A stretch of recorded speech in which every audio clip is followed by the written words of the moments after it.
statements and your actions. I'd like to read for you Johnson's 7 Principles of Good Government, and maybe it's Johnson's 7 Principles for Good Living.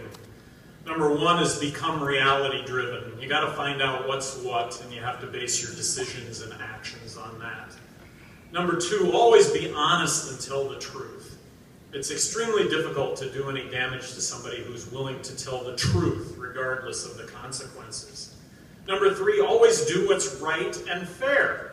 Remember, the more you accomplish, the louder your critics become. You have to learn to ignore your critics and continue to do what you know is right.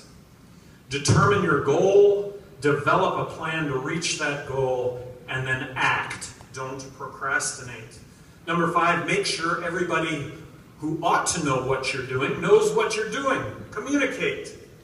Number 6, don't hesitate to deliver bad news. You get into trouble when you don't acknowledge the mistakes and set the corrective action in place. There's always time to fix things. And number 7, be willing to do whatever it takes to get your job done. If you don't have a job that you love, to do what it takes to get your job done, then quit. And tomorrow get one that you love, and it doesn't have to be a job. You can apply what you know entrepreneurially, and it'll never be easier to start that process than tomorrow. As difficult as it will be to start tomorrow, it'll never be easier. I believe a libertarian would be President of the United States during the last election, and I say a libertarian, that was me, but any libertarian would have been elected President of the United States based on the website I side with during the last presidential election.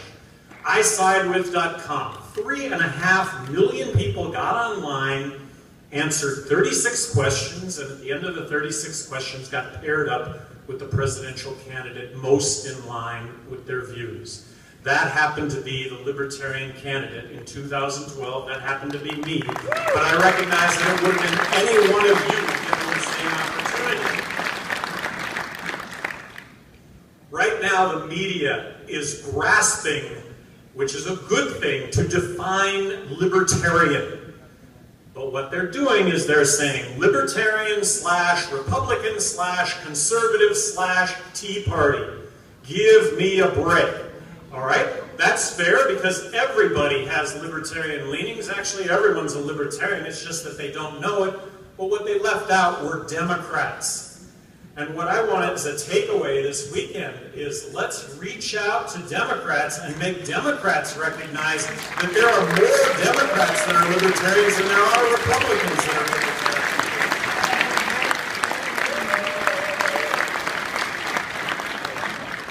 Government has a fundamental responsibility to protect us against individuals, groups, corporations, foreign governments that would attack us militarily. They have a fundamental responsibility to protect us against that. Government has a fundamental responsibility to operate under the strict confines of the U.S. Constitution. We're not a democracy. We're a constitutional republic. We're governed by laws, the Constitution. We democratically elect our representatives. The ACLU, during the last presidential election, came out with a report card on all the presidential candidates. A constitutional report card. And not based on what the candidates had to say, but their actions. I don't know if you saw this report card, but 24 Liberty torches was a perfect score. Newt Gingrich, Mitt Romney, and Rick Santorum had 1 Liberty torch between the 3 of them. Between the 3 of them. They listed all the presidential candidates. Barack Obama was in 3rd place with 16 Liberty torches. Ron Paul was in 2nd place with 18 Liberty torches. And the Libertarian candidate for president had 21 Liberty torches, which is something that we should all be proud of.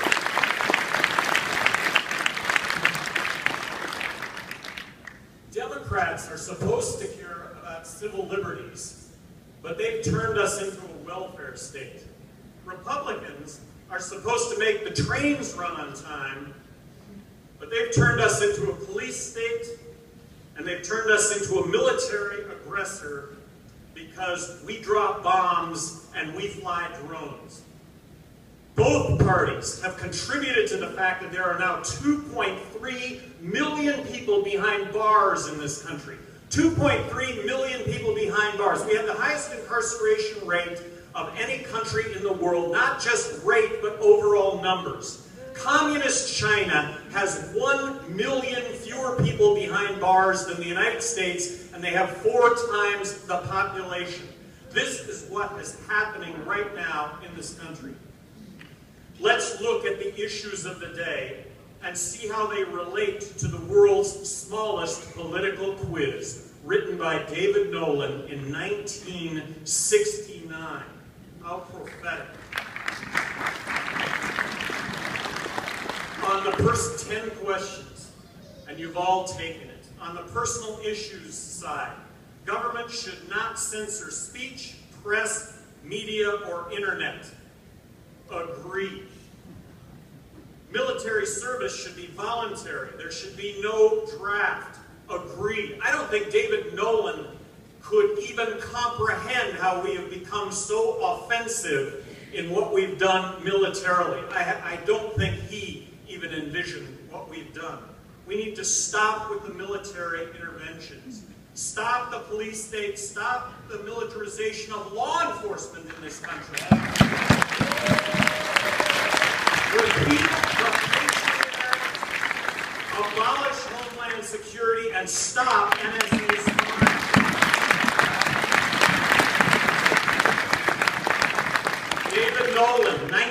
David Nolan, Libertarian, 1969. There should be no laws regarding sex for consenting adults. Agreed. Let's recognize marriage equality. Repeal laws prohibiting adult possession and use of drugs. I have to tell you, as a high school senior, 1971 civics class, I had smoked marijuana for the first time, and I had smoked marijuana. It was something that I was partaking in.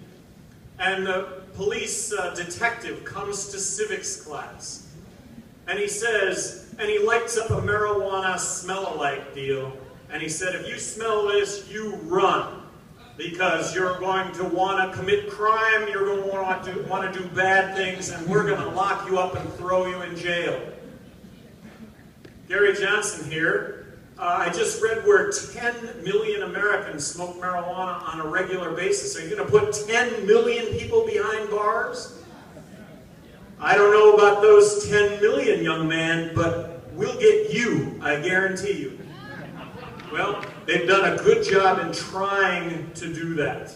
And it looks like we have reached a tipping point. Thank you very much, Colorado. Yes! Legalize marijuana. Thank you very much, State of Washington. Legalize marijuana. This is the tipping point. This is us. This is the Libertarian Party. This goes way back.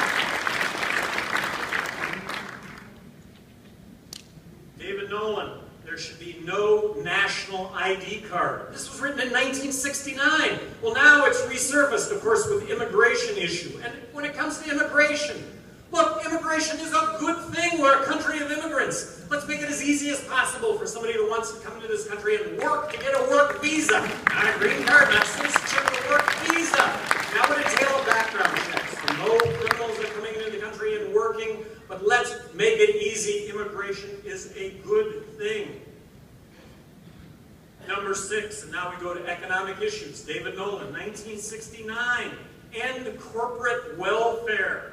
No government handouts to business. Agree. Let's eliminate income tax. Let's eliminate corporate tax. Let's eliminate the IRS.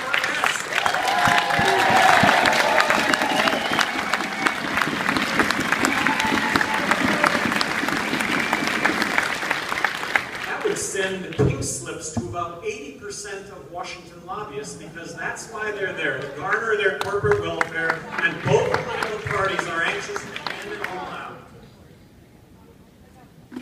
1969, David Nolan, end government barriers to free trade. That is genuine. Look, we put up barriers to free trade. Is China a military threat when they're such a gigantic trading partner? Come on, give me a break. Free markets. Free markets really are the panacea. When we look at education in this country, when we look at healthcare in this country, how about genuine free market approaches to both of those issues? Education, the model of the future, is free. It's the Khan Academy on the internet that offers free education from kindergarten through the 12th grade. We talk about adding cost to education. We can talk about spending a quarter instead of $1 that we're currently spending. I mean, that's the model of the future. But who is verbalizing this? Nobody. Libertarians are verbalizing this. Healthcare, genuine free market approaches to healthcare. When the whole health, I reject the fact that we have an insurance model for healthcare.